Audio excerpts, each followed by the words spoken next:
Well, first of all, thank you all for coming out tonight. I know October is a busy month, and for all of us here in the arts and in the community, there is something to go to almost every single night this month. So thank you for sharing this evening with us. And as I mentioned, I have a little bit of housekeeping to take care of. The Monroe Art Guild and Walton County Music Guild they're having a fundraiser called Dining Out for the Arts, and it was the first time we're doing this. And for those of you that are familiar with this program, and those that may not be or are new to it, the following restaurants have given a percentage to both organizations on that night of dining out. It's either during a certain time frame or the entire day. So we have this week the Waffle House on Highway 11, and then next Tuesday on the 23rd will be Wild West Barbecue, which is actually 2 doors down from here. And then the following week on the 30th will be Katie's Diner on Highway 78 on the corner of Unicia Drive and 78. So please, if you're able to go, support them, support us, and let them know that here for this organization you appreciate them doing that. Let's see.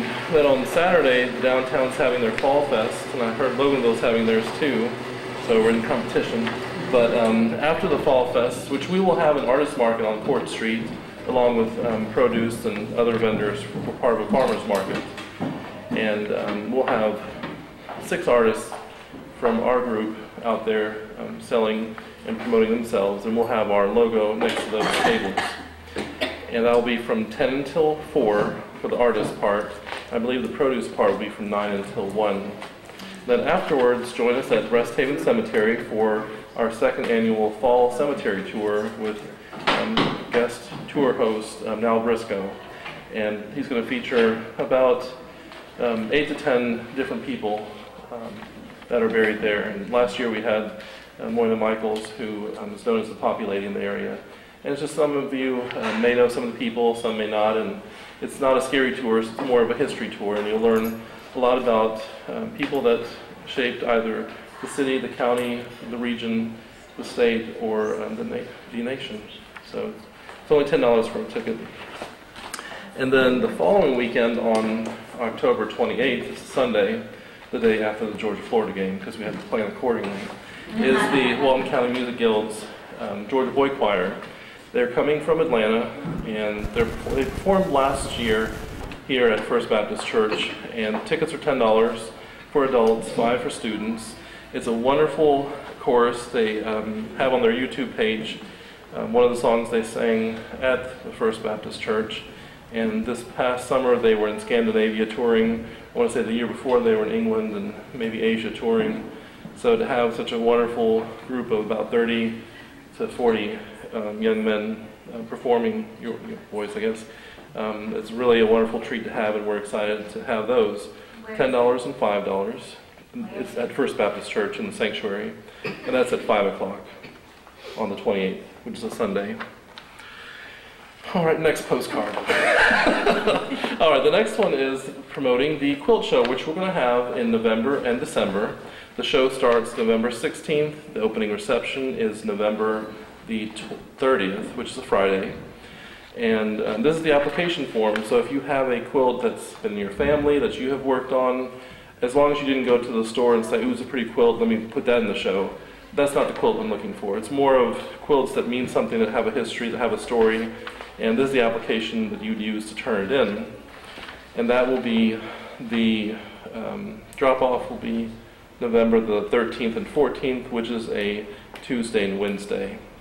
And I'll have a brochure that will write up the stories for all the different quilts. And we had this 2 years ago. We're going to do this every other year. We had a great turnout, wonderful flower sack quilts. We had a coverlet from the 60s, and we had a quilt all the way up to 2010. And one of those quilts was also made of quilts from the 20s and 30s. So it was really great to have all those different quilts, different patterns, styles, textures. So if you would like one, there's one on the circle table right by the donation box. And then the postcard will be going out to all of our members in early November. So that takes care of the quilt show. Almost forgot, Susan. Right before the quilt show drop-off date will be the yard sale that we're going to have.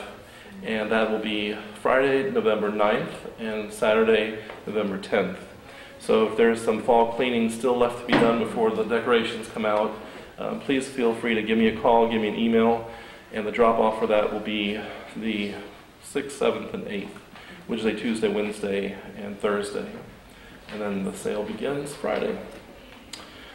And then, as December is one of our busiest months, the Music Guild has Gloria, a Christmas celebration. Rehearsals are currently underway at Lighthouse Church, which is here right off of Church Street, but or I guess it's Jean Bell Road. But they're having rehearsal for this, and this is the postcard going out for that. It's December the 2nd. There's going to only be one performance for that. It's a free event, open to the community, and if you would like to have your voice be part of the chorus, please join them Mondays from 7 until 8:15. And I went this past Monday and they sound really great. They're learning Latin for one of the pieces, and anyone that's undertaken a language other than English, it's a chore. It's a learning curve with that, but they sound really wonderful and great. So please come out for that. And I've had a lot of people say that sort of kicks off their Christmas season is going to that concert. Will the performance be at the Lighthouse also? It will. Yeah, the performance and the rehearsals will be. And they have a great space from what I heard, and just a really neat location. And what we're trying to do is see if we can either get a few people to either carpool out there for those that maybe don't want to drive out there because of the darkness or the time of the year when it gets darker earlier. But we'll see if we can work out something like that. So if you'd like to go and say, you know, I'm just not familiar where they're located, or I wouldn't mind riding with someone, let me know, and we'll see if we can get a carpool going for that. And then the tour of homes is the following weekend, and that will be a candlelight tour, which this postcard also will be sent out to all members. But that will be December the 7th, which is a Friday, and the tour will be from 4 to 8. And then the next day, Saturday, the 8th, the tour will be from 11 a.m. until 4 p.m. So we do have a total of 7 homes, and your ticket of $15 is good for both days. So if you want to see the home at night and then say, well, I missed something, let me go back the next day, then you have that option to present your brochure that day as well. And this year I'm doing things differently with the ticket/brochure. In the past, you were to get your ticket at a place and then bring it back here the day of the tour. I've heard wonderful comments throughout the years, and that's not a very positive way to do things. So this year I'm having as a goal the brochure as the ticket, and it'll be available mid-November. So I'm hoping by November 16th it'll be ready to go at Carmichael's and the Art Guild. But you'll get this postcard out in the mail in early November as well. But on to tonight's presentation. This is our 6th and final art talk of the 2012 year. And the art talks basically bring different perspectives within the art community to an audience, and letting people know that there's many different aspects, whether you're promoting art through websites, whether you're doing it through obituary writing or calligraphy or pottery or painting or stenciling or plaster repair. There's different forms that art takes.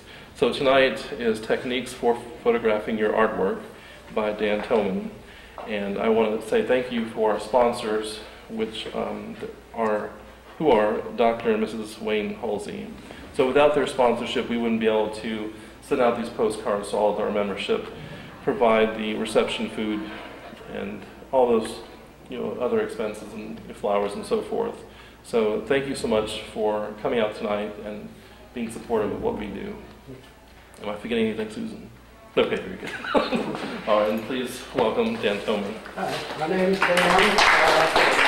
Thanks for going through this. If you have a question, ask. And I also would like to thank the sponsors that are doing, are allowing us to come in and give these talks. Tonight, what I'm going to be speaking about is how to photograph both your 2D and 3D artwork.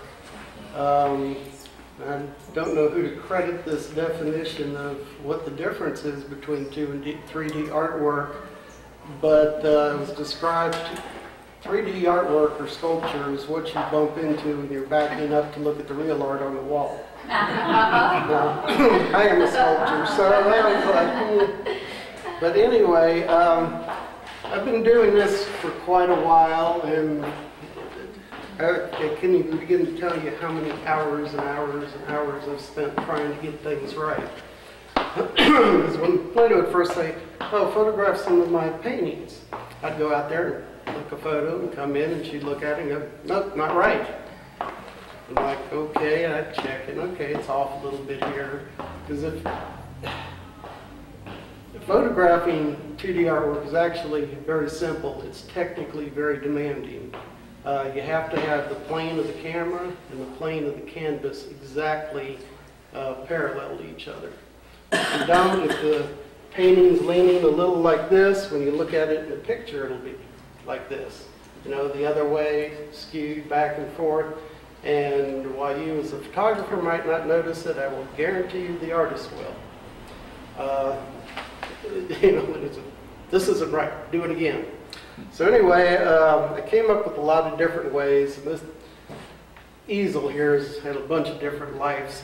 What I finally came up, the easiest way to do it is, I like, again, keep it easy, so I use string. You know, first thing to do is, you know, these two are set up equal distance from the back from my easel, so everything's equidistant. So I just use that to, I'm going to move this back a little bit so I'm not bouncing into the computer. And this makes it easy because when you put it up on the table, I used to try and line up the table with a line in the floor and get this exactly the same distance from everything. And I had lines there, lines in the floor, all the way across just to make sure I could get the camera exactly perpendicular to the plane of the easel. This just makes it easy. It's two strings that are both equal distance long.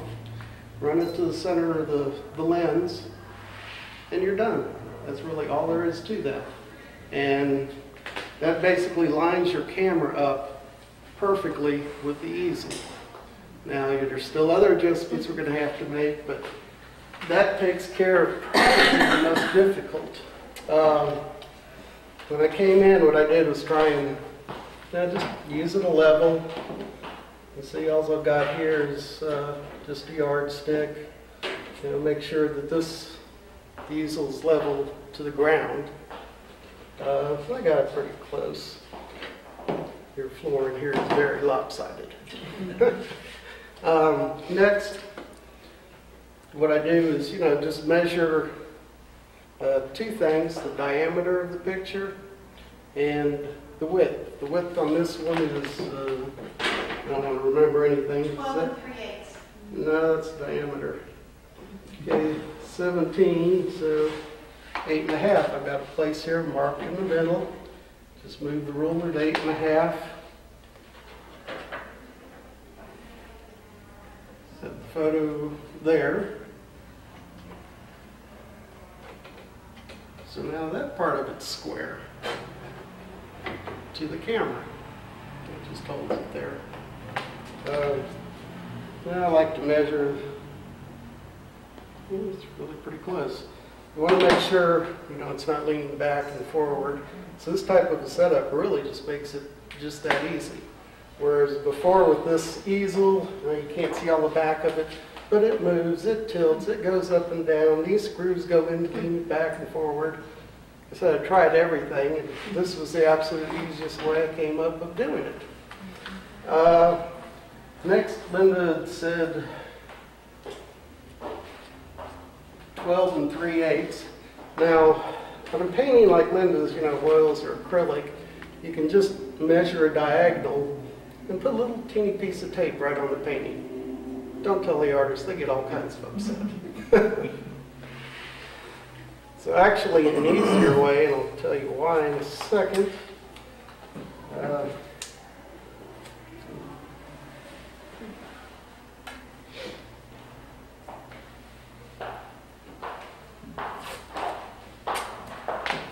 Yeah, a little bit of tape on a frame, I don't think anybody's going to complain too much about.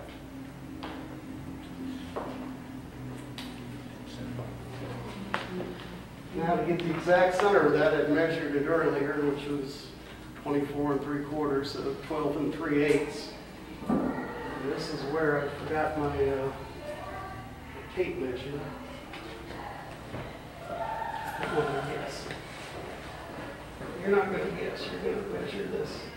I got 2 things on my list. Checked off everything. Got the extension cord. Got my tape measure. So you measure to the center and just put a piece of tape there.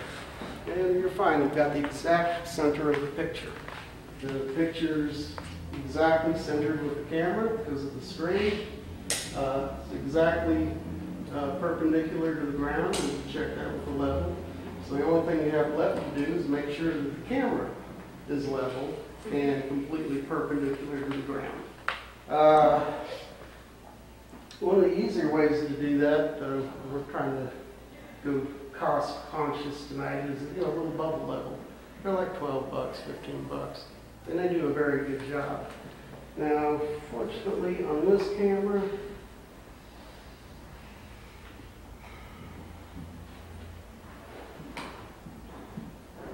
it has an electronic level. So I can just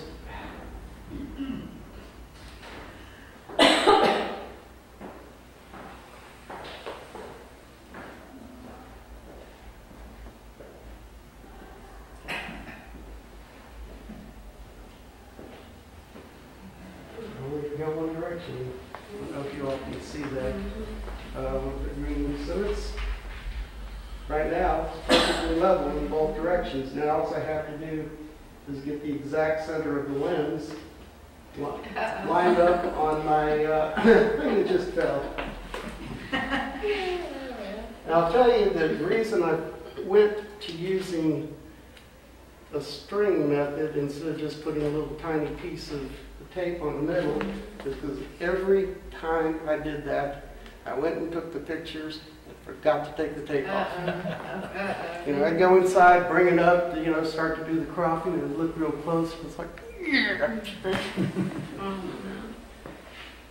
So when you're going to move the camera to try and get it lined up, the tripod and the base and everything are set perfect to that. So the only thing you can really move is the camera. If you kick your tripod leg, move it or something, you have to start over.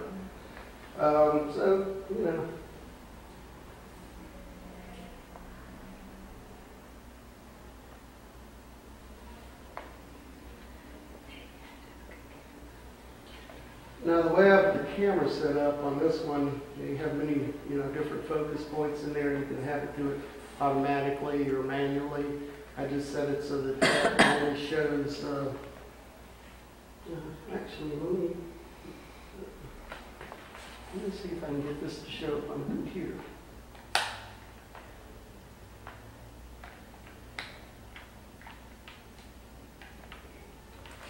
Basically what I'm doing is using the center focus point.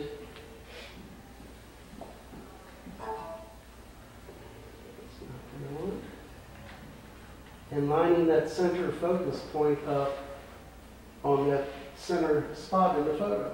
Once you've done that, you're lined up perfectly parallel in all 3 dimensions. And your picture won't come out either barreled or pin-cushioned or skewed one way or another. Is any of this making sense? Has anybody seen pictures taken like that? Barreled or, off? You look at the errors, not the picture. And that's a picture of like a building, up real close to the wide angle. It's always going to be skewed. Now you can go in Photoshop or half a dozen other photo editing packages and have ways to correct that. The artist will always know because it just won't be exactly right. And they will spot it in a second. Okay,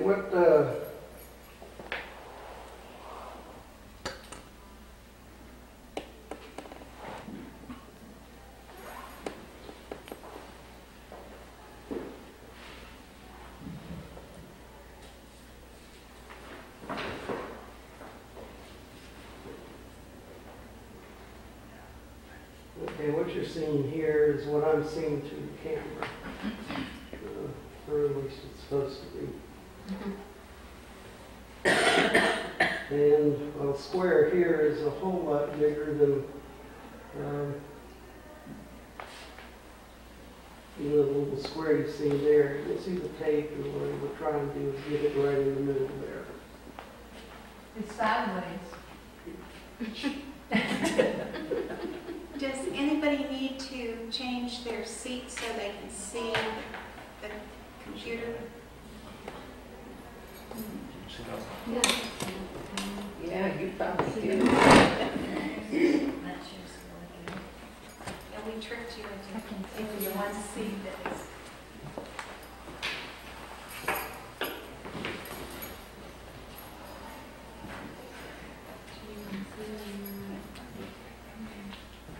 Exact center focus point is locked in on this position. And the other nice thing about this is you can either use the edge of the frame of what you're seeing through the viewfinder, or this one has grid lines.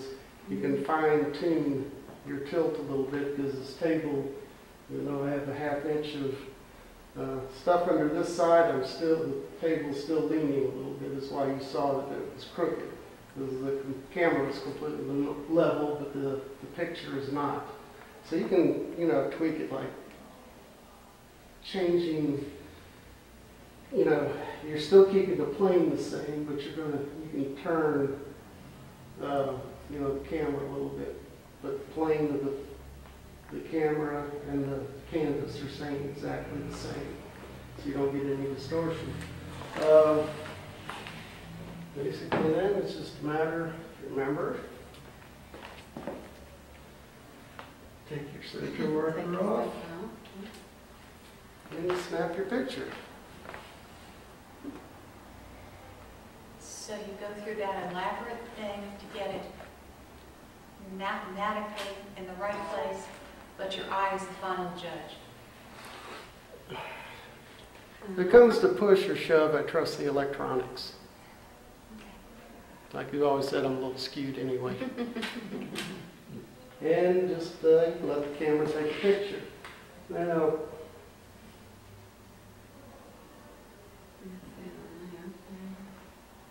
try it again. Went through all this trouble to get the computer and all this other stuff. Hold this down, hold.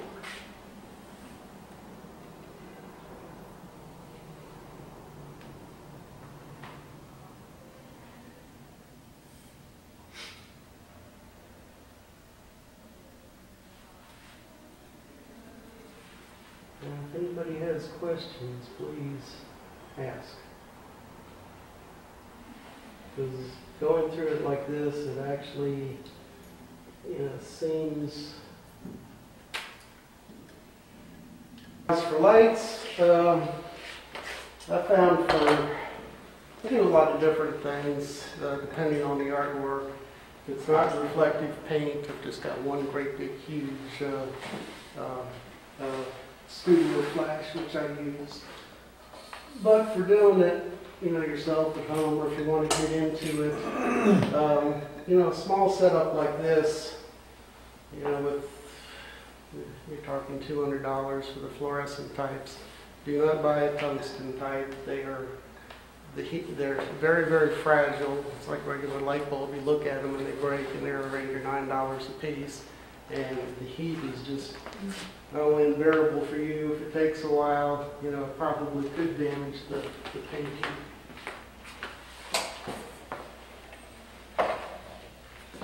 And the easiest way I found to do this is just standard, I think what they call the butterfly setup. Just two lights. You kind of need to make sure that you have them both set about the same. You really want to get picky and do like a pencil in the middle to see if one shadow is going somewhere else or not, and I've never really found that necessary. The thing about light stands is, buy the best that you can get if you're going to buy them. These are extremely cheap, so you have to be real careful about all your weight goes out over a leg, And when we get into some of the 3D stuff, I'll, show you when you get lights and stuff hanging out on the end. It just gets wobbly and starts doing this and moving around. And, so it's worth it to spend, these are probably $30 a piece. A good one's probably $100.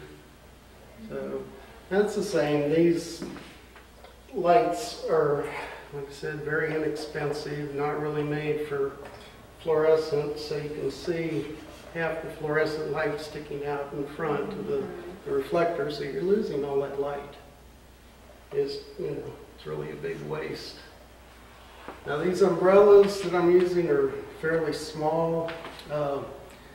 Anytime, photography is all about light. And, for most things you want a soft light. That means the bigger it is, the softer it is. So you use different types of light modifiers to, control that, make it bigger, smaller. These are set up right now as shoot through. You can put a black cover with a reflector on them, turn them around and use it as a reflector. Light actually goes in and then reflects out, makes it a little bit bigger still. And these umbrellas these are relatively small. I've got umbrellas that are 6 feet in diameter. So, like I said, the bigger the light, the softer it is. And while it doesn't make much of a difference on a painting, I can show you some photos if I can get the computer working, where using a bigger light source, you actually see it wrap around the sculpture and really creates a much nicer, more 3D type image. It doesn't look just flat. So what's the cost of the umbrellas? How much would you like to spend? Anywhere from $12 for this. The big one I bought for the Einstein was probably $80 or $90. And you can probably spend $400 or $500 if you want to. And you have other things like soft boxes, just all kinds of lighting options out there depending on what you want to do. Most of those really make a difference if you're doing, the 3D, the sculpture, and especially if you're doing portraits. Light is just so critical when you're doing, pictures of people and trying to, make them look good. And where would be a good source for this equipment? Amazon is a good one, Adorama, and B&H Video. Those are pretty much the three I use. All three of them have good products, good customer service. If you don't get what you want, they take care of it. And generally, you might find cheaper prices, but it's going to be on eBay or, Johnny, we're here today, photography, gone tomorrow, yeah, have your money. So those three are very reputable. And I used to always recommend using, a local camera shop. You need to support the local economy and all, but there just aren't any anymore. Showcase downtown Atlanta's got a lot of good stuff. Showcase isn't too bad, but I like, Wolf and Ritz, all Gone. gone.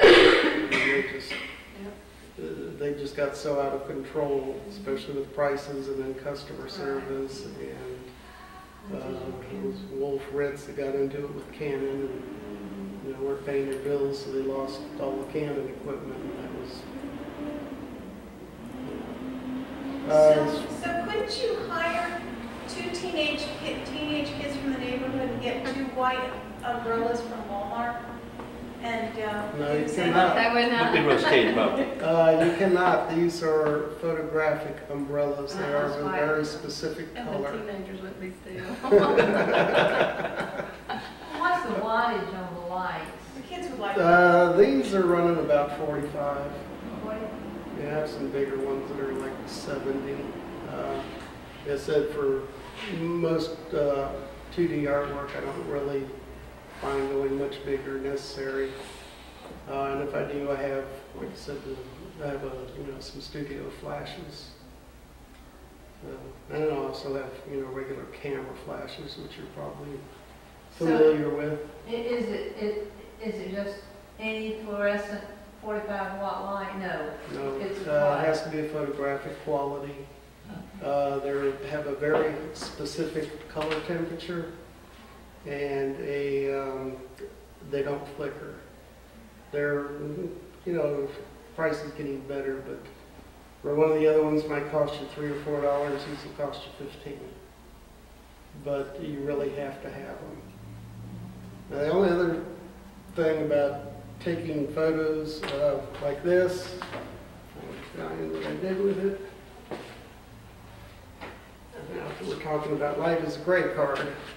And I don't know how many of y'all are familiar with that. It just gives, it's an 18% gray. It gives you a neutral color in there that when you go back into your photo editing software, maybe I'll use editing software. But, you can go in and use what they call a color picker on that, and it'll pretty much figure out what color temperature the photo was shot at, so that your colors come out right. Now, if I can this thing work in it. I guess the first thing is a good camera. Actually, you can do this with like the point and shoot. Okay. You have to have a tripod. Have to have a tripod. You You can have to have a good tripod. You have to have a way of moving the camera The head. camera is like a digital regular. Yeah. Not so the camera's not quite as important. Well, it's always probably the most important thing. But you can do it with your. Yeah. I just have no clue where these photos are even going. And we got a computer genius. Cyberspace. That is not me.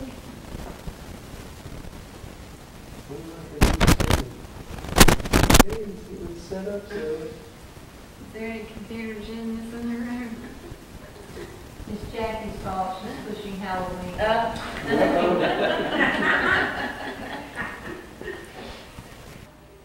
That's because that's what the camera's trying to make everything to the price range a neutral gray. So if you have the neutral gray card in there,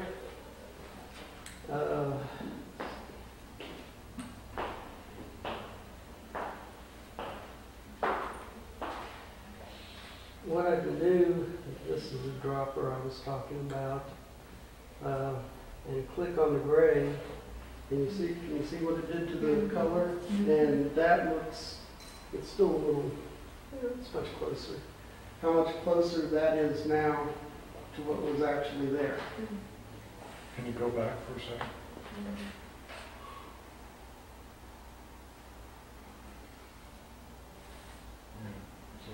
See the difference?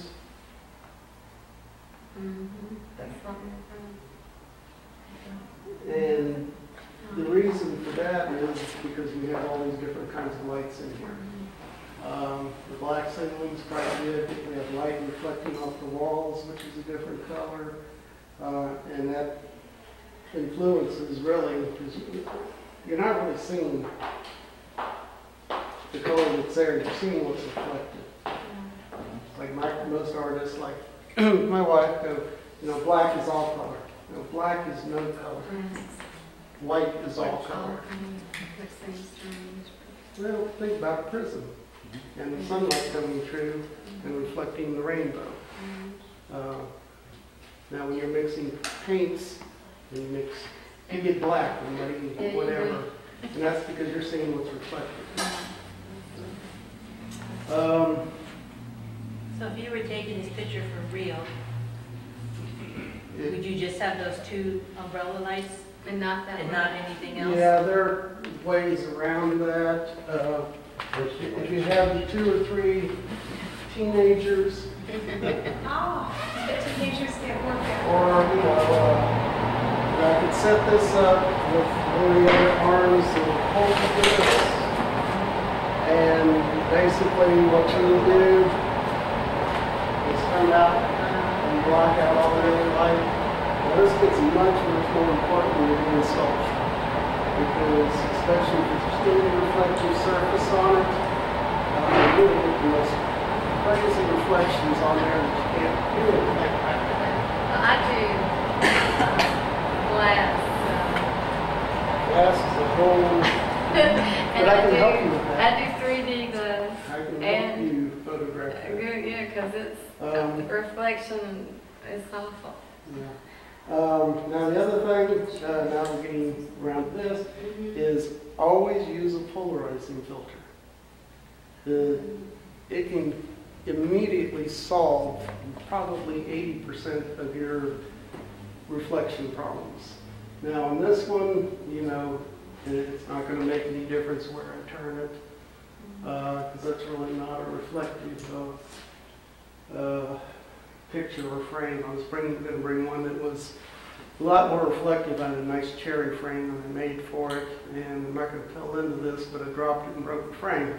So that's why it's not here. I had that set up so I could actually on the camera turn the polarizer and show how those reflections just disappeared. Okay. And the reason I like a black background, it makes it a little bit easier to crop. A couple other things. I've got a cheat sheet here. I've got 5 or 6 others if anybody wants copies of this. It goes through exactly how to set up every step, sort of cookbook. If anybody wants to try it. The other important thing is to clean your art. I cannot tell you how many times I've put one of Linda's pictures up there.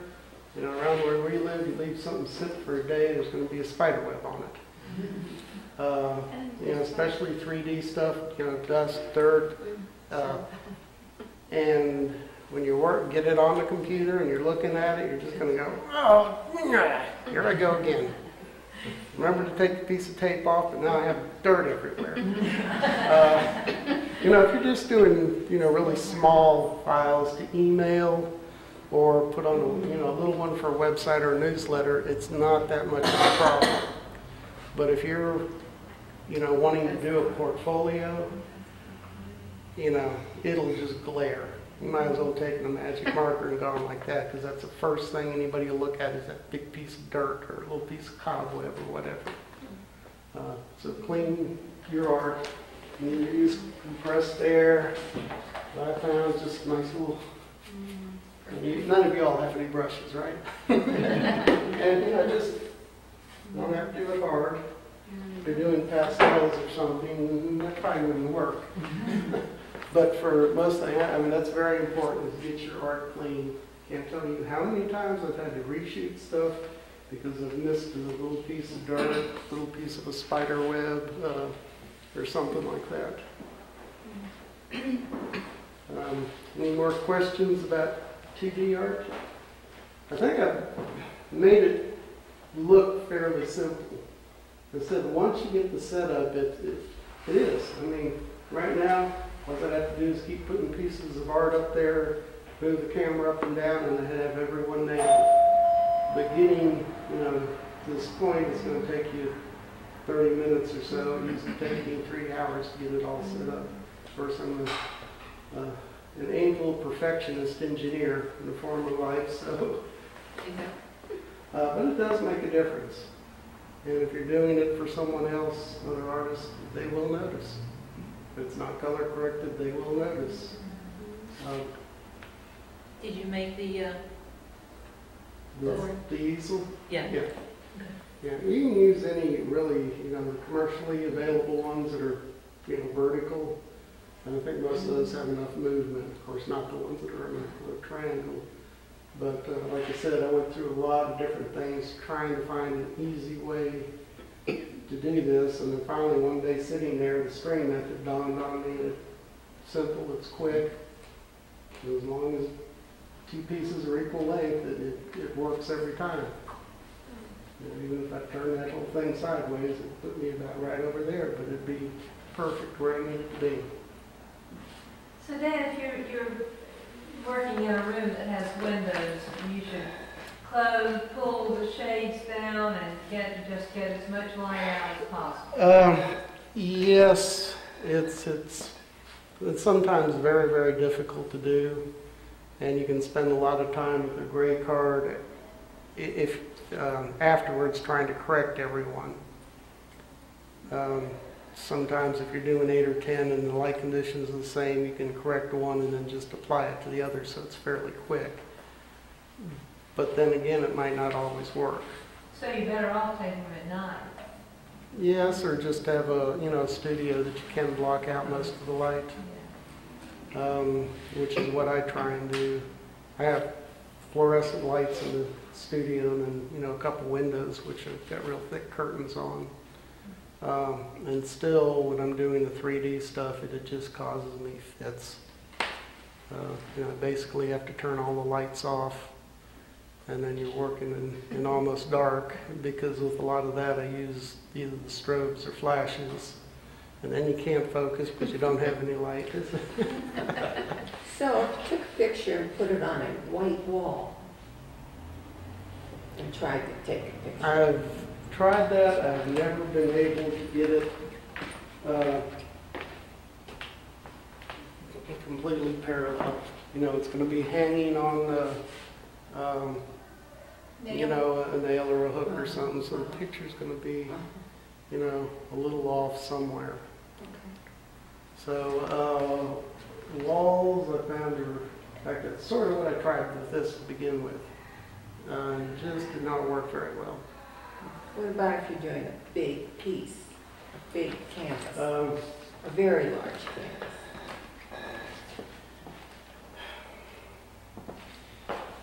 It's, if you're like in a museum and wanting to do a great big one. Now, with this kind of setup, I could probably do almost any size. Because I can modify this very quickly to, if you've got a 6-pack, painting, I can get that right. So that's not a problem. If you're photographing in a museum, it can be very, very difficult. I would say the shooting a frame is the hardest thing, because you have the frame. And if it's off a little bit someplace, that just will, this is like a neon light going, I'm cockeyed, I'm off a little bit. Because the human eye can, will perceive that 3 sides are a little bit thicker than the 4th one where you've cut it off because it was skewed. If you don't have a frame on it, it makes it much easier because you'd never see that. Because you're going to, crop where, the canvas curves around, you're going to crop that off anyway. So that makes it much easier. So probably what I would do in a museum, if they insisted on the frame, basically what you have to do is figure out the angle that the painting's hanging at, get an inclinometer, and then set your camera at the same thing. So maybe if I took an easel and then put a big piece of plywood on the back of it, maybe covered it in a black sheet or something, and then put the thing on, that would work? Yeah, but that has to be, Well, it's got to be up, straight up, right? So that's why I sort of like this, and the way I've got it set up is, because that back can be leaned, tilted, but the painting, since I've leveled it, is still straight up and down. So you get rid of that distortion there. So if you had a 5-foot-high painting, you could use that setup you have right there. You just have to extend the back, the black behind it. It depends on the painting. I might not. I might just put it up against the wall. Because I have enough control over the light that what's reflecting off the wall is where you can have problems. It won't affect the painting. I can just, hit it with so much light that anything else is just blacked out. In fact, you can do that on a bright sunshiny day. I don't know if you remember any of my hummingbird pictures where you see the bird and the background's black. Those are taken on a bright day. You just hit the object with so much light very, very quickly, and everything else turns black. It's inverse distance squared. The farther you are from the light source, you know, you've got half at 2 feet that you did at 1. You've got a quarter, or what is it, a ninth at 3 feet that you did at 1. So it falls off by the square. So if something's, you know, not very far behind it, you can still turn it black by having a very, very bright flash, very short duration. So you have techniques like that that you know, can work for different things. This will work for most things you do, like your collages or any, you know, regular paintings. You might have to watch it if you're using something with a very high or, you know, very, very reflective coating. The polarizing filter might not take care of the problem. So, don't know that we'll have time tonight. I don't know how long am I supposed to talk or how long I've been talking. How much amount of time, Brian? Another half an hour. Okay.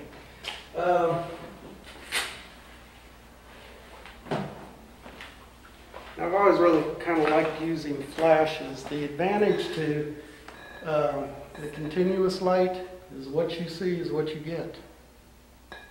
You know, you see a shadow, it's going to be in the photograph. If you don't see it, it's going to be fine. Now, with flashes and strobes, you don't have that opportunity. It's you know, you're looking at it, and the flashes go off, and you look at the picture and go, ugh, okay, I need to move this or this. But getting back to the reflectivity and like doing your glass work, this is something that might work. Most of the time if you're photographing glass, I would either have your light source through a diffuser behind it or under it. So there are ways to stop that.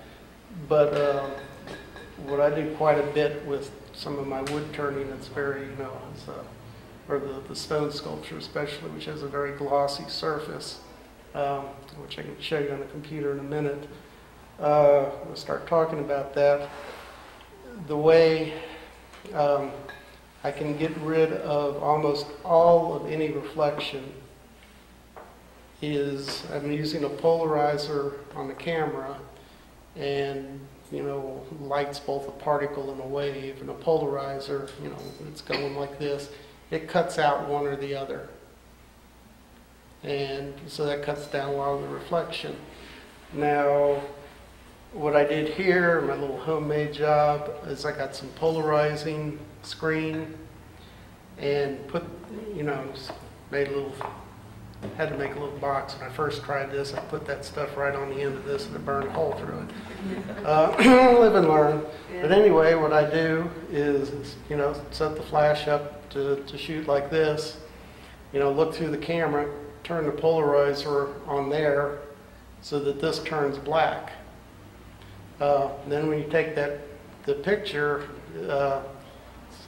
not quite like you have two polarizing lenses, but it will knock out virtually every bit of reflection.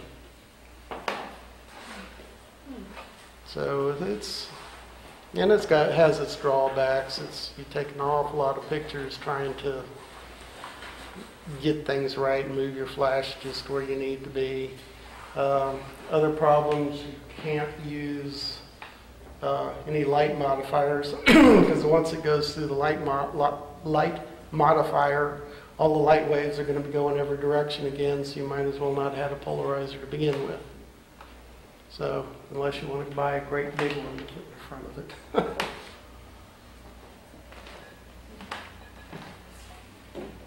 So now everybody's completely confused. Okay, you have like polarized lens on the camera, say vertical, and polarized on that horizontal that we talked about doing, canceling each other out. Yes. Okay. Well, they don't cancel each other out. I mean, What this one does is the stray light that's coming down and causing that reflection, it'll cancel that out. And then the stray lights that are coming in from the flash with the other direction will cancel those but you have them like vertical and horizontal opposite each other. Right. Yeah. You can't really do that on the lens because it just turns black. But on the reflected light, it works great. And again, it depends on what either you as the artist or your client wants. Some people like a little bit of shadow, a little bit of reflection. They think, it might give you an idea of, that it is a glossy surface or a little bit of a reflective surface. If you're doing something like for a museum or something and they're just doing something for documenting artwork, they don't want shadows, they don't want reflections, anything like that, so it's a whole different ball game there. Your 2D is behind the easel. Like who? Your 2D. You're borrowing you can get a little, ahead. You can move it around just enough. And especially if you're doing 3D, which I think you said you do sculpture glass. No, I don't. Having everything exactly parallel doesn't matter anymore. So that's a whole different ball game, but you still get a good tripod. Buying cameras, again, like I said, spend what you can. I went with this one because the autofocus system is just blazingly fast, and I do a lot of bird photography, so it has to be fast. The other thing is when I saw videos of people demoing this, talking about puckering, when the guy sat there and took it and sat in the middle of the shower and turned it on for a minute or two. So, you pay more, but it's weather sealed. You pay more for the lens costs as much as the camera, but it's also, fairly well weather sealed, and it can be, when you get their L-lens quality glass, it's going to be perfect. On a full range of f-stops, you might get a little bit of barrel of pin cushion at one end or the other, but it's about it. And you like the one model better than the other because of the HD video, and I'm like listening back, and I said, if you're doing all that, why don't you just buy a video camera? He wrote back and emailed or posted back and said, well, I can get this camera for $3,000, and the equivalent video camera is over 10. Good reason. Yeah, I hadn't really thought about it like that. The depth of perception really changes with a video camera and a still camera. On a video camera, you can see a lot of depth of perception, but on a still camera, it's very narrow. So that's two things you work with on video camera and still camera. Yeah, the videos are much wider angle, and I'm sure you've seen, behind the scenes when they're doing a TV program, and a lot of those cameras this close to somebody's face. And if you did that with a still camera, they'd be sitting there with the face about this wide and the nose about this long. So, you just can't get away with that. Would the video camera handle the big pictures better? Do you think? I've had some pretty big. Maybe I'm more of a purist. It's like, if you're going to take photographs, get a good still camera. If you're going to do video, buy a good video camera. When you try and get stuff that does too many different things, everything is compromised.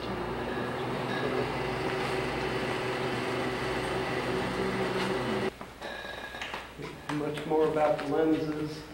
When I first started photography, you put a lens on and you twisted something to focus it or try and focus it. This one looks easy. It only has 2 buttons on the outside. I have some that have 3, 4, and 5. It's like the lenses are getting as sophisticated as the cameras. Now, 3D artwork, really not going to take much